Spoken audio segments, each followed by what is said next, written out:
অমৃত বৃক্ষ আন্দোলনত photo upload কৰোঁতে প্লেন আইডি নোলালে নেকি বাৰু? যদি প্লেন আইডি নাই ওলোৱা তেনেহ'লে এই ভিডিঅ'টো সম্পূৰ্ণকৈ চাওক।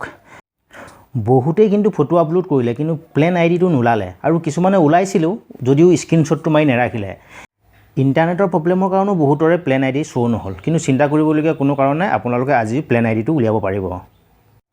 অমৃত বৃক্ষ আন্দোলনৰ ৱেবছাইটত গৈ আপোনালোকৰ মোবাইল নম্বৰটো দি লগ ইন কৰি ল'ব আৰু সকলোৱে লগ ইন কৰিবলৈ জানেই, মই ব্লাৰ কৰি ৰাখিছোঁ মানে মোৰ পাৰ্চনেল কিছুমান ডাটাৰ কাৰণে। আপোনালোকে লগ ইন কৰাৰ পাছত আপোনালোকে যেনেকৈ ফটো আপলোড কৰিছিলে সেইমতে আপোনালোকে ফটো আপলোড কৰি দিয়ক। আগৰ যিকেইটা ফটো আপলোড হৈ আছে, দুটা ফটো আপলোড হৈ আছে, সেই দুটা ফটো আপোনালোকে ডিলিট নকৰিব। ডিলিট নকৰাকৈ আজি আকৌ নতুনকৈ আপোনালোকে আপলোড কৰক। আপলোড কৰাৰ পিছত আপোনালোকে ছাবমিট কৰি দিব, তেতিয়া আপোনাৰ লগে লগে প্লেন আইডি শ্ব' হ'ব আৰু 4টা ফটো আপলোড হ'ব টোটেল। 4টা ফটোৱে আপোনালোকে ৰাখি দিব, কোনো কথা নাই। প্লেন আইডিটো আপোনালোকক লাগে মাত্ৰ প্লেন আইডিটো আপোনালোকে উলিয়াই লওক আৰু 4টা ফটো শ্ব' হ'ব, কিন্তু টেনশ্যন ল'ব দৰকাৰ নাই যে 4টা ফটো হৈ গ'ল, কোনো ভয় কৰিবলগীয়া কথা নাই। আপোনালোকৰ প্লেন আইডিটো আগতে যেতিয়া নেৰাখিলে সেইকাৰণেতো এতিয়া প্লেন আইডিটো আপোনালোকক লাগিবই। সেইকাৰণে প্লেন আইডিটো আপোনালোকে যেতিয়া ফটোটো ছাবমিট কৰিব প্লেন আইডিটো শ্ব' হ'ব আৰু লগতে আপোনালোকে স্ক্ৰীনশ্বট মাৰি ৰাখি দিব আৰু 2টা প্লেন আইডি আপোনালোকে ৰাখি ল'ব আৰু আপোনালোকে ভিউৱে বিচাৰিব, আপোনালোকৰ প্লেন আইডিটো নাম্বাৰ আপোনালোকে দি দিব পাৰিব।